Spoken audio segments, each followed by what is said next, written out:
أعوذ بالله من الشيطان الرجيم. بسم الله الرحمن الرحيم. السلام عليكم ورحمة الله وبركاته. الحمد لله والصلاة على نبي الله. أشهد أن لا إله إلا الله وحده لا شريك له وأشهد أن محمدا عبده ورسوله لا نبي بعده. أعوذ بالله من الشيطان الرجيم. بسم الله الرحمن الرحيم. والعصر إن الإنسان لفي خسر إلا الذين آمنوا وعملوا الصالحات وتواصوا بالحق وتواصوا بالصبر. Kaum muslimin muslimat rahimakumullah.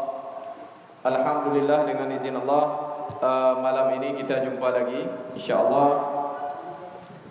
Malam ini kita ambil tema amalan ibadah harian kita, baik yang muslimin maupun yang muslimat. Kaum muslimin rahimakumullah, mungkin di antara materi ataupun di antara apa yang kami sampaikan sudah pernah didengar dan sudah pernah juga disampaikan oleh ustaz-ustaz yang lain. Namun lebih pada malam ini pada mengingatkan supaya kita dalam kehidupan sehari-hari ini selalu berada di dalam sunnah-sunnah dan contoh-contoh sebagaimana yang sudah dicontohkan oleh Rasulullah sallallahu alaihi wasallam. Baik, yang pertama sekali kita lihat, kita mulai saja dari ketika kita akan tidur ya. Jadi dalam keseharian sebenarnya kita umat Islam ini, kalau kita mau mengamalkan sunnah Rasulullah dari sejak kita tidur sampai dengan bangun tidur, itu rasanya tidak cukup waktu sebenarnya. Ini hal-hal yang perkara ibadah yang memang sudah ada tuntunannya, sudah ada dalilnya, dan memang benar-benar sesuai dengan contoh Rasulullah. Nah, ini saja tidak cukup waktu kalau kita mau mengamalkan ini semua. Nah, sangat disayangkan ada di antara juga saudara-saudara kita melakukan amalan-amalan yang kadang-kadang tidak ada contohnya. Tidak ada contohnya dari Rasulullah, tidak ada contohnya daripada sahabat. Walaupun kelihatan amalan itu baik, amalan itu bacaan-bacaan, zikir-zikir yang juga baik. Tapi yang perlu kita ingat, perkara ibadah, yang namanya ibadah, baik itu ibadah wajib ataupun ibadah yang sunnah, yang perlu dilihat itu perintahnya. Kalau tak ada perintahnya, maka itu bisa tertolak. Tapi kalau perkara-perkara lain, perkara-perkara duniawi, perkara makanan, itu yang kita lihat larangannya. Selama tidak ada larangannya, silakan kita kerjakan. Tapi yang berupa ibadah, kalau tidak ada dalil perintah, pada hakikatnya semua ibadah haram. Kecuali yang ada dalilnya, ada nasnya, dan ada petunjuk daripada Rasulullah sallallahu alaihi wasallam. Baik kaum muslimin rahimakumullah, yang pertama sekali kita lihat sunnah ketika kita tidur. Nah, ini mestinya tidur ini juga merupakan satu daripada tanda-tanda kebesaran Allah. Allah jadikan kita malam itu untuk istirahat, Allah jadikan kita siang untuk mencari penghidupan. Ini ada di dalam Al-Quran. Yang pertama sekali ada satu hadis Rasulullah sallallahu alaihi wasallam. Itu hadisnya dari Sufyan Abdul Malik, bahwasanya Rasulullah sallallahu alaihi wasallam itu apabila tidur, beliau itu selalu berwudu. Ini yang pertama sekali. Jadi Rasulullah sallallahu alaihi wasallam sebelum tidur berwudu sebagaimana wudunya salat. Ini petunjuk dan sunnah Rasulullah. Kemudian tidur di awal malam. Jadi para sahabat Rasulullah dan para sahabat Itu yang pertama sekali tidurnya di awal malam. Dalam artian setelah solat Isya, kalau tidak ada kesibukan yang syar'i, kesibukan yang memang tanggungjawab amanah, itu disegerakan tidur awal malam. Jadi kita malam ada dibagi 3 ya. Ada awal malam, pertengahan malam, ada akhir malam. Nah, akhir malam ini waktu yang terbaik untuk solat tahajud. Nah, ini yang pertama. Yang pertama sekali adalah tidur di awal malam, ya. Kemudian yang selanjutnya, ketika kita akan tidur, itu tempat tidur, alas tidur apa spray atau tikar atau tilam, itu disunahkan kita kibas dulu. Kibas 3 kali, ambil kain lain ataupun ambil sapu atau apa saja, sunnahnya dikibaskan. Jadi tempat tidur kita kibas dulu 3 kali dengan membaca ta'awudz, membaca a'udzubillahi minasyaitonirrajim, atau boleh membaca bismillah. Nah, intinya sunnahnya itu adalah mengibaskan. Ini ada hadisnya sahih, riwayat daripada muttafaq alaih, yaitu riwayat daripada Bukhari dan Muslim, ya. Kemudian yang selanjutnya, itu sangat makruh sekali tidur tengkurap. Nah, ini khusus terutama yang masih lajang. Ini tidur tengkurap itu dimakruhkan. Jadi kalau bisa jangan tidur tengkurap, maupun yang sudah menikah. Tapi yang paling ditekankan di sini adalah yang masih lajang, memang sunnahnya Rasulullah melarang kita tidur tengkurap, perut ke bawah, ya. Kemudian tidur di atas tempat yang terbuka. Misalnya kita tidur tapi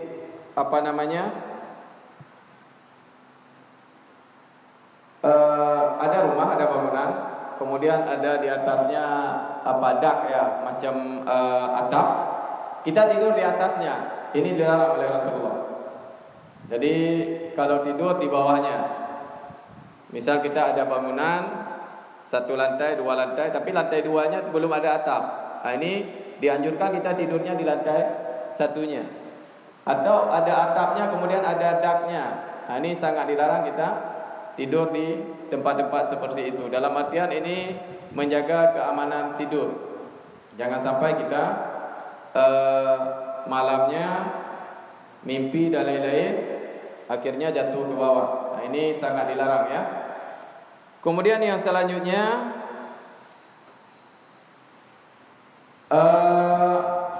tidur disunahkan oleh Rasulullah mematikan api.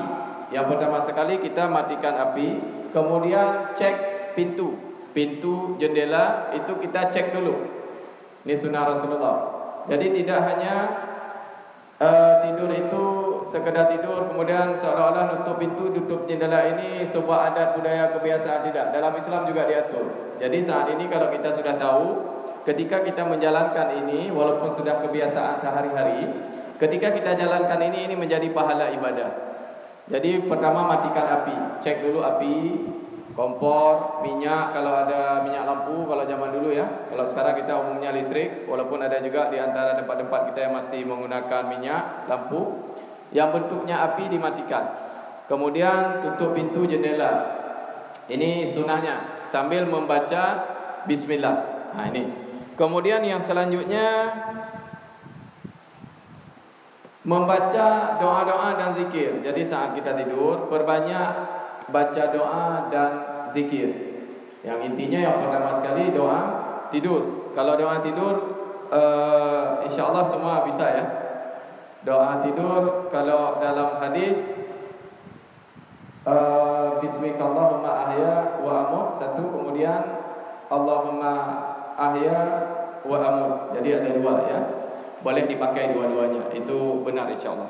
Nah, kemudian sunnah-sunnah tidur. Ini ada hadis dari Aisyah radhiyallahu anha. ketika berada di tempat tidur di setiap malam, beliau mengumpulkan kedua telapak tangannya, lalu kedua telapak tangan tersebut ditiup dan dibacakan Qul huwallahu ahad, kemudian Qul a'udzu birabbil falaq, kemudian juga Qul a'udzu birabbin nas. Kemudian beliau mengusapkan kedua telapak tangan tadi pada anggota tubuh yang mampu dijangkau, dimulai dari kepala, wajah dan tubuh bagian depan. Beliau melakukan yang demikian sebanyak 3 kali. Jadi sebelum tidur sunnahnya ini diamalkan setelah kita baca doa tidur, baca dalam istilahnya 3 qul ya. Ada An-Nas, Al-Falaq, kemudian Al-Ikhlas. Baca, tiupkan ke tangan, kemudian usapkan dari kepala, muka, di tempat yang dijangkau saja, sampai ke ujung kaki. Ini sunnahnya, insyaAllah akan terpelihara dari gangguan syaitan, sihir dan lain-lain saat kita tidur. Nah, kemudian kalau doa sudah pasti tadi, ini ada satu doa yang sering Rasulullah baca dan ini ada hadis Bukhari ya. Mungkin ini berbeda dengan yang biasa kita hafal, tapi ini yang lebih kuat riwayatnya. Doanya Allahumma amutu wa ahya.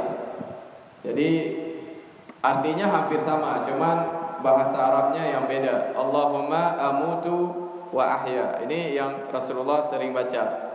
Artinya dengan menyebut nama Allah, saya tidur atau saya mati dan saya hidup. Sama juga dengan doa yang biasa mungkin kita baca, Bismikallahumma, dengan nama Allah, ahya, hidup, wa amut, dan mati. Ini sama artinya ya. Cuma kalau bisa ini juga diamalkan. Bismikallahumma amutu wa ahya. Jadi kalau yang kita biasa ahya wa amut ya. Kalau ya Rasulullah mati dulu baru hidup.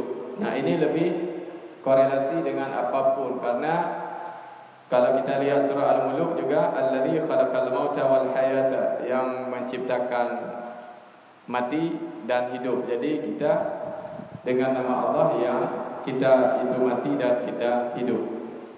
Ini doa yang mungkin agak baru ya.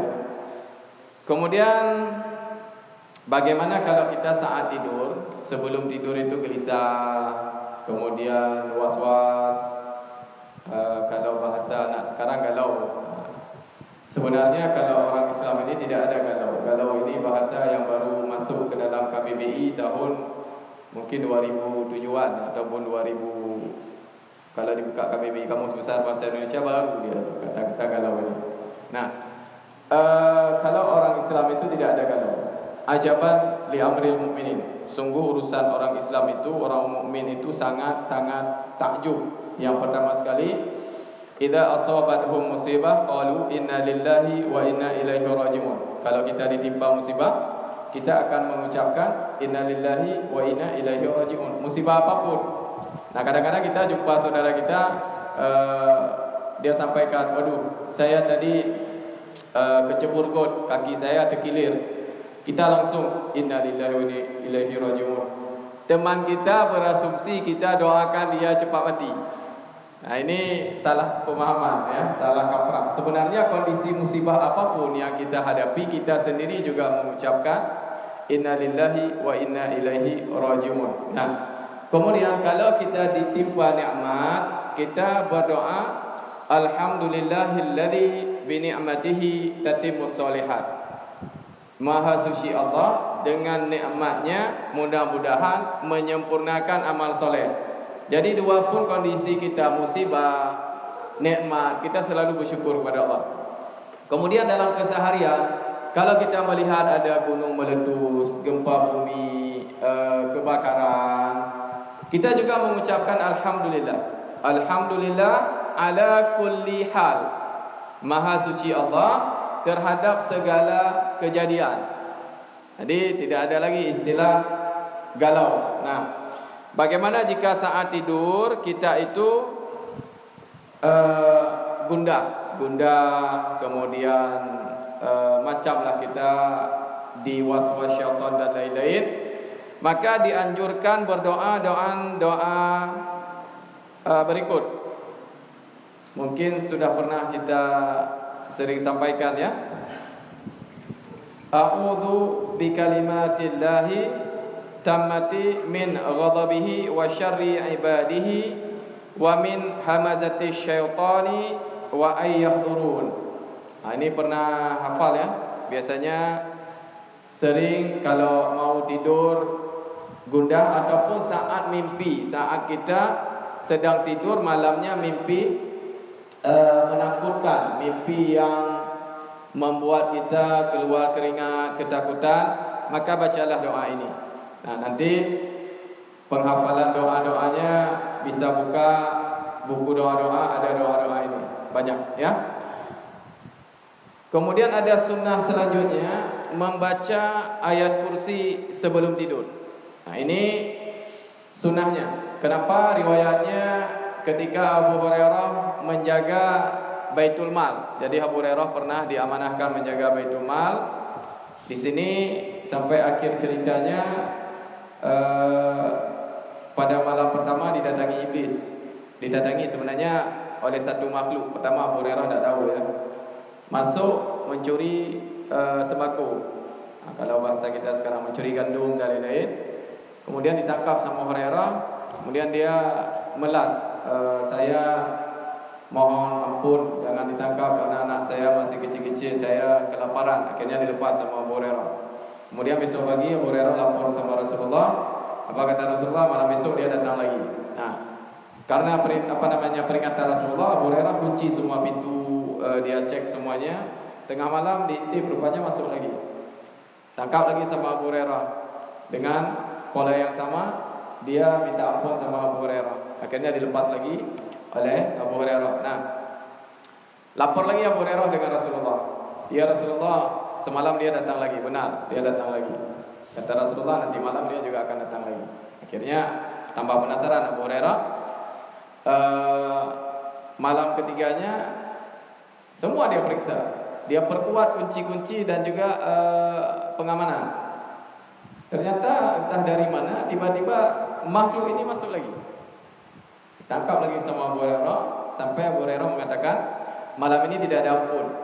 Malam ini tidak ada ampun, kamu akan saya seret ke Rasulullah karena sudah 3 kali melakukan kegiatan yang sama dan kamu sudah berjanji tidak akan melakukannya lagi.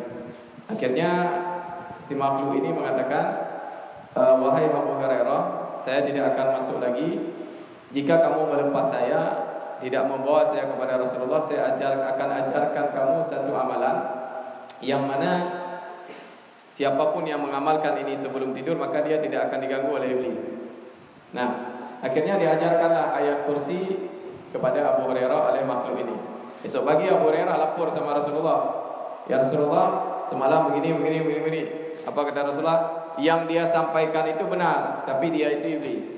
Nah, jadi yang ditangkap Abu Hurairah ini iblis, tapi yang disampaikan oleh dia itu benar. Jadi iblis ini bisa bawa kebenaran dan yang dibenarkan oleh Rasulullah ini kita boleh amalkan. Nah, ini salah satu sunnahnya. Jadi kalau kita amalkan ayat kursi, iblis tidak akan ganggu kita. Dengan tanda kutip, kita tidak bersekutu dengan iblis. Kalau sudah bersekutu dengan iblis dalam bentuk apapun, semua doa tidak ada manfaatnya. Ini logikanya. Seperti pernah dilogikakan oleh salah satu ustaz kita, kalau kita makan dengan tangan kiri, minum dengan tangan kiri, kemudian kita baca bismillah. Bismillahirrahmanirrahim, tak ada manfaatnya. Karena ini sudah di luar sunnah. Kalau sudah melakukan kegiatan kemusyrikan, intinya ibadah pun tidak diterima apalagi doa. Nah, ini hati-hati. Jadi ayat kursi dan doa-doa lainnya diamalkan sebelum tidur dan sunnah-sunnah tidur. InsyaAllah tidur kita dapat ibadah sunnah Rasulullah dan mendapat jaminan serta penjagaan dari Allah, kecuali yang bukan hamba Allah, yang bersekutu dengan selain Allah. Nah, baik teman-teman, saudara semuanya, kaum muslimin, yang paling penting Kalau kita tidak wuduk bagaimana? Kadang-kadang kita mau tidur, cuaca seperti malam ini dingin, kita pulang sudah wuduk, kemudian batal, kemudian sunnah terbaik memang wuduk. Tapi kalau memang tidak memungkinkan, usahakan cuci tangan bersih dan kaki. Tangan dan kaki cuci bersih. Ini beberapa daripada sunnah tidur, ya. Lainnya sudah sangat komplit. Rasanya kalau sunnah tidur yang lain hanya ditambahkan dengan zikir-zikir. Kalau zikir-zikir itu boleh diperbanyak selama zikirnya sesuai dengan kaidah dan sunnah Rasulullah dan ada petunjuknya.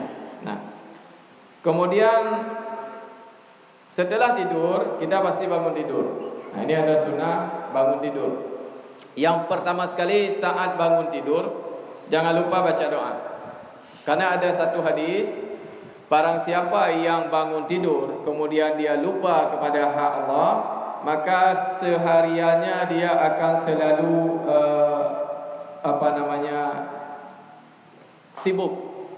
Kalau dia ketika bangun tidur dia mikirkan dunia, maka kesehariannya itu akan selalu seolah-olah kesibukannya tak habis-habis. Nah, dalam syarah hadis yang dimaksud dengan hak Allah di sini salah satunya adalah saat bangun tidur baca doa tidur. Nah, doa tidur seperti biasa.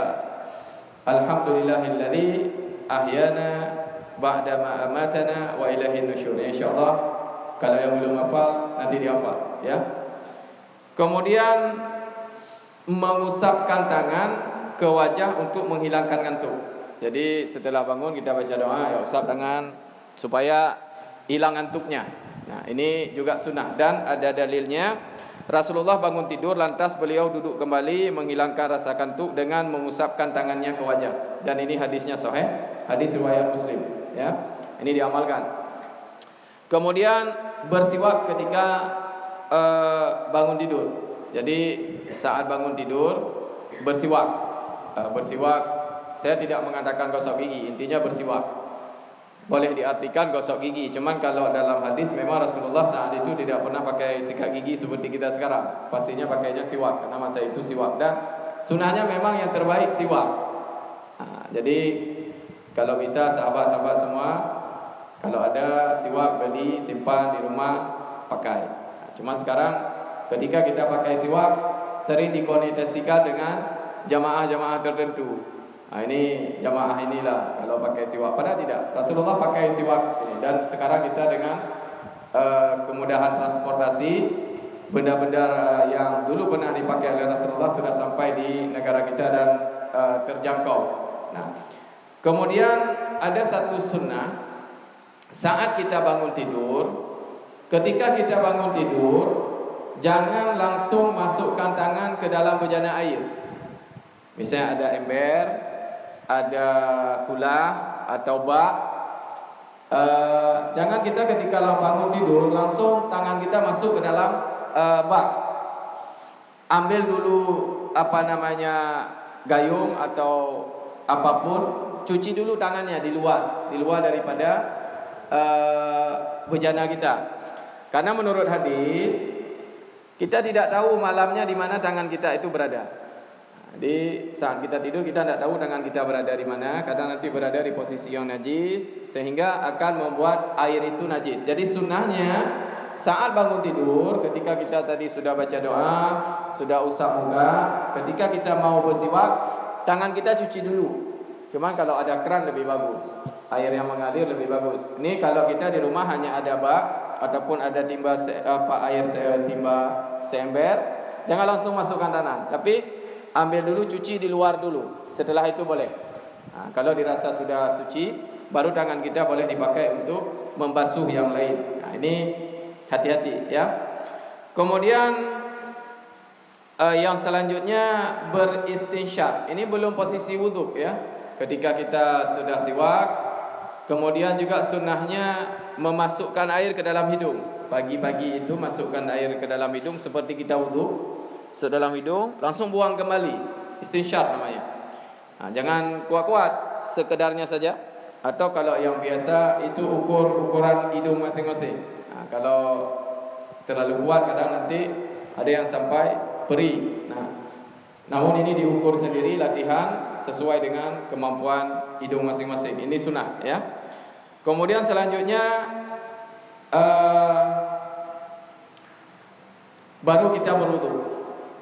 Berwudu sesuai dengan keinginan mau salat apa, salat sunat, bagusnya setelah itu salat sunat 2 rakaat. Nah, ini itu daripada sunah-sunah saat bangun tidur.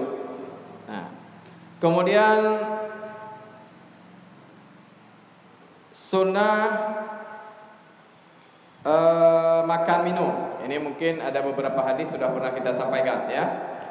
Makan minum, sunnah saat kita makan dan minum. Yang pertama sekali tetap membaca doa. Kuncinya selalu baca basmalah ataupun baca doa makan. Nah, doa makan yang sering kita baca adalah Allahumma barik lana fima razaqtana wa qina adzabannar. Nah, ini ya.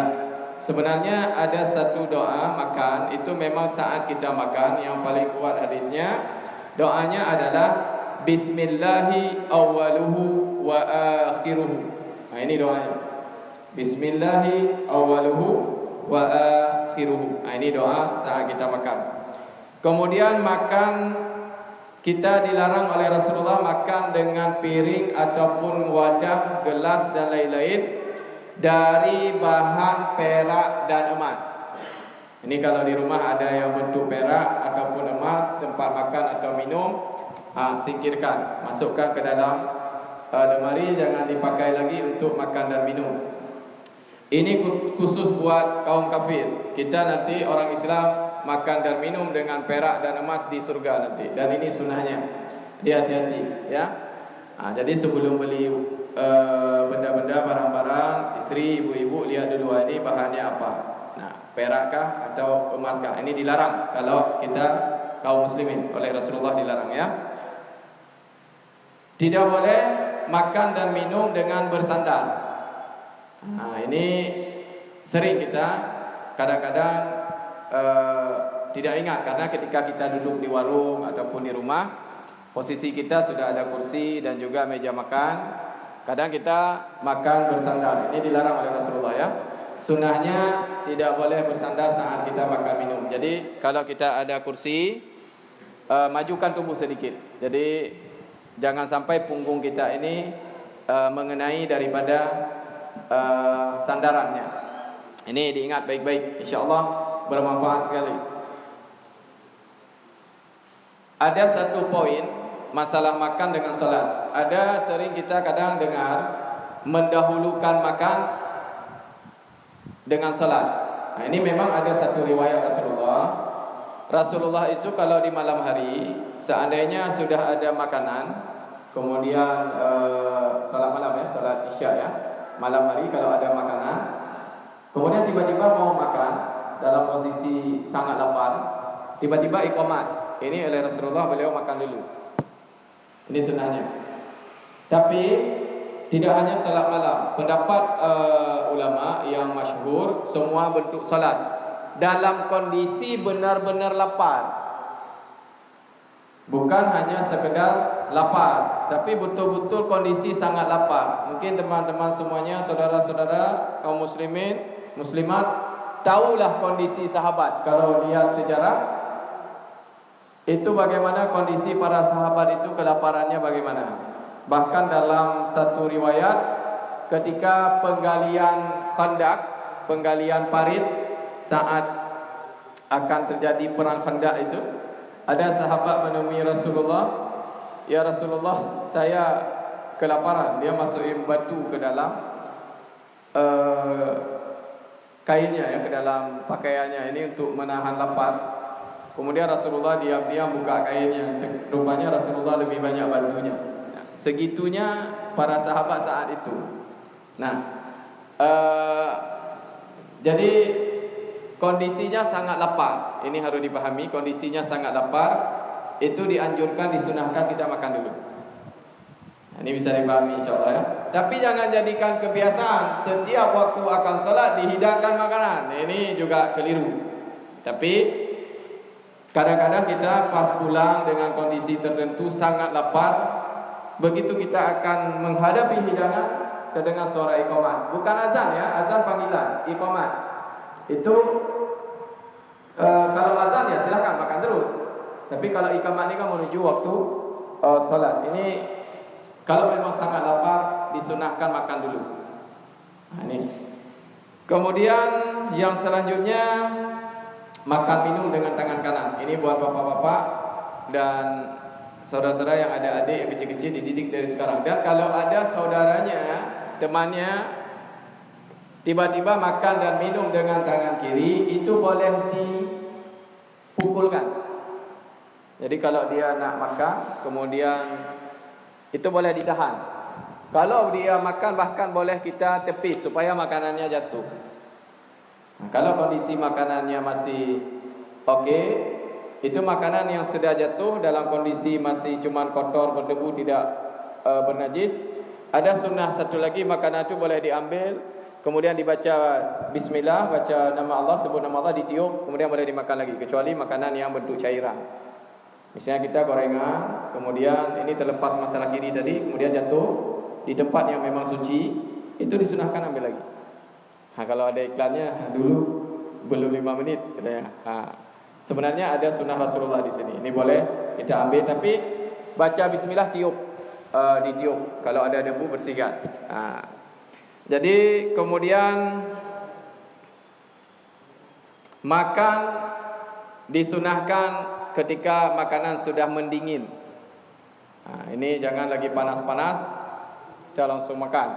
Disunahkan sudah mendingin. Bahkan ada budaya kita, kalau saya pernah dulu di Jawa Tengah, di satu kampung itu begitu masuk makanan diangkat dari sandang, itu dikipas dulu sampai asapnya menghilang, baru dimakan. Ini sebenarnya sunnah-sunnah Rasulullah seperti itu. Jadi sampai mendingin. Jadi ukuran mendinginnya menurut mereka asapnya tidak lagi keluar, tapi nasinya masih hangat, tapi asapnya tidak mengepul lagi. Nah, ini budaya masing-masing. Yang kita juga disunahkan makan saat sudah mendingin. Kalau yang selera nasi dingin ya tidak masalah, tapi jangan makan yang kepanasan. Ini bisa dipahami insyaAllah ya. Tidak boleh mencela makanan. Ini kalau ada hidangan, pulang lihat makanan, ini enggak enak nih, ini tidak baik dan tidak boleh ya. Tidak boleh mencela makanan. Kalau tidak mau makan, tinggalkan. Kalau mau makan, makan.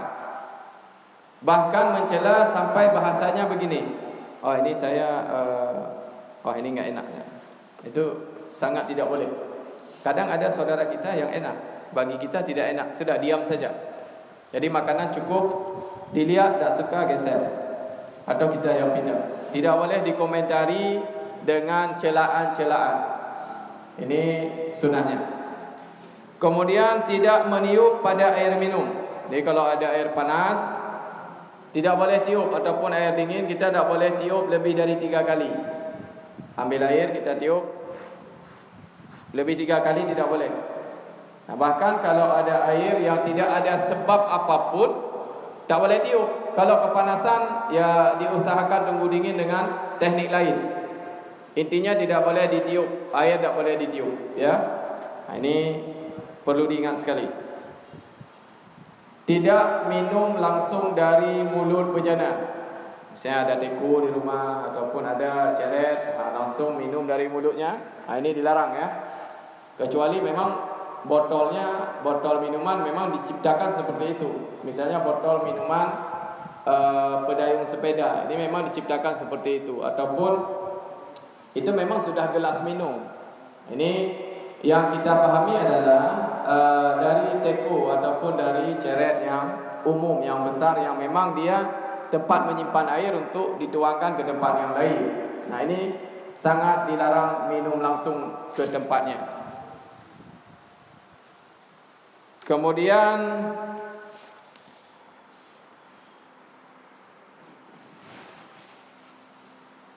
tidak berlebihan dalam makan dan minum. Jadi ketika kita makan minum, ini mungkin semua tahu, kita ada 3 posisi dalam hadis. Yang pertama, 1/3 untuk makanan, 1/3 untuk air, 1/3 untuk udara. Ini sangat Proporsional ya. Nah, ini dijaga, jangan makan kebanyakan makanan akhirnya mau minum mudah kekenyangan atau sebaliknya. Ini diatur sesuai dengan maidahnya masing-masing, sesuai dengan lambungnya masing-masing. Kemudian haram duduk makan di tempat ataupun di prasmanan yang ada minuman khamarnya. Misalnya kita masuk ke sebuah restoran ataupun ada jamuan, ada khamar di sini, ada arak, kita haram duduk di situ, kita cari tempat lain. Ini diingat baik-baik ya. Itu haram, sunnahnya tidak boleh kita duduk di meja itu. Kita pindah tempat lain yang tidak ada makanan dan minuman haram di situ. Okey, mungkin ini beberapa hari ini sunnah daripada tidur, bangun tidur dan sunnah makan. Kemudian sedikit saya tambahkan sunnah masuk kamar kecil atau kamar besar ataupun buang air besar, air kecil ya. Yang pertama sekali baca doa, masuk dengan kaki kiri, keluar kaki kanan. Kemudian yang selanjutnya jangan bercakap-cakap. Ini lagi buang air besar, tahu kenal ada kawan, kemudian ngobrol, saling bertanya. Ini dilaknat oleh Allah. Ini tidak boleh. Kemudian tidak boleh memasukkan ayat-ayat Quran ataupun lain-lain ke dalam kamar kecil, dan tidak boleh menghadap kiblat ataupun membelakangi kiblat.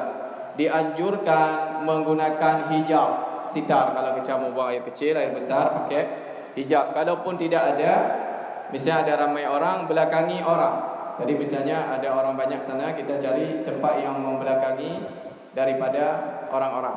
Nah, ini kalau tidak memungkinkan adanya hijab. Nah, kemudian jangan lupa selesai daripada buang hajat juga kita membaca doanya. Doa selesai daripada hajat. Ada satu ghufranak, boleh disambung juga ghufranak alhamdulillahilladzi adhaba 'anil adza wa 'afani. Ini doa-doa begini buat semuanya, didik anak-anak kita, generasi kita supaya selalu bisa menghafal doa-doa hari-hari seperti ini. Baik, ini sudah pukul 8. Tidak terasa sudah masuk waktu Isya sebenarnya ya. Belum ya? Masih ada waktu. Kita stop. Kita ke tanya jawab ya, seperti biasa. Mungkin itu saja yang malam ini diingat, dan mudah-mudahan Allah mudahkan kita untuk mengamalkan sunnah-sunnah. Ini ada pertanyaan dari kertas yang pertama. Ustaz, berada di manakah ruh kita ketika sedang tidur? Ini pertanyaannya gaib ya. Bagaimana cara duduk ketika makan Rasul? Apakah duduk bersila atau duduk kaki kiri di bawah dan kaki kanan menekan perut? Nah, yang pertama duduk sila boleh. Kemudian yang sering sunnahnya itu duduk dengan mengangkat kaki kiri menekan perut. Nah, ini.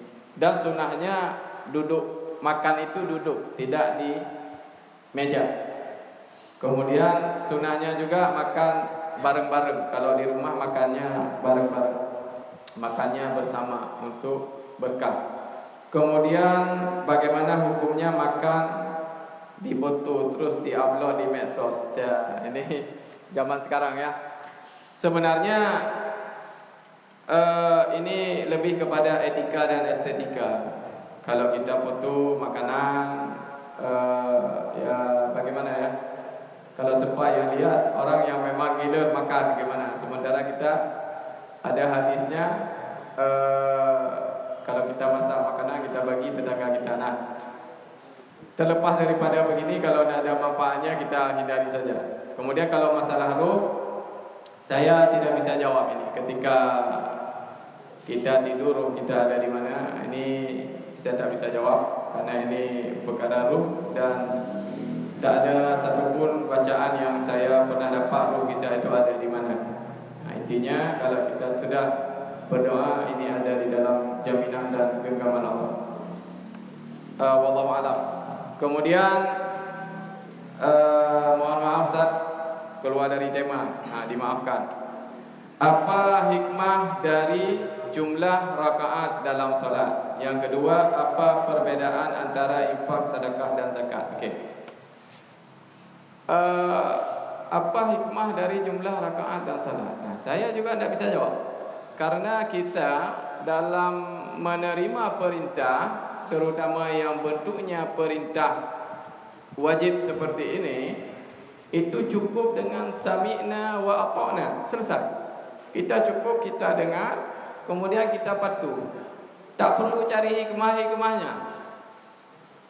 Ini walaupun ada hikmahnya, nanti ada manfaatnya, anggap aja itu bonus.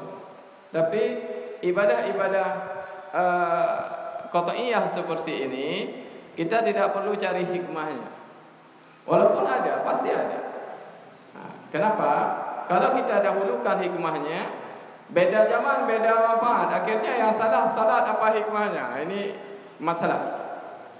Contoh, awal-awal dulu ketika penciptaan manusia, itu ditemukan cuma 3 fase pertamanya. Kemudian ketika Dr. Catmore yang dalam buku embriologi dan memang menjadi rujukan daripada seluruh kebidanan dunia, dan beliau dulunya kafir, kemudian dengan itu masuk Islam, ditemukanlah 6 fase. Nah, coba kalau dulu kita bawa Al-Quran ke teori embriologi, ketika ditemukan 6, dulu salah Quran, sekarang benar Quran. Nah, maka hal-hal seperti ini jangan dibalik. Ikuti perintahnya dengan mendengar dan patuh. Masalah ada hikmahnya, biarkan Allah berikan bonusnya. Itu dalam ibadah. Kemudian, apa perbedaan antara infak, sedekah dan zakat? Nah, kalau infak itu mengeluarkan harta yang baik. Infak ini apapun bentuk harta kita dikeluarkan kapanpun, itu infak namanya. Nah, perbedaan istilah. Infak apapun kita keluarkan itu namanya infak. Nafaqah, memberikan.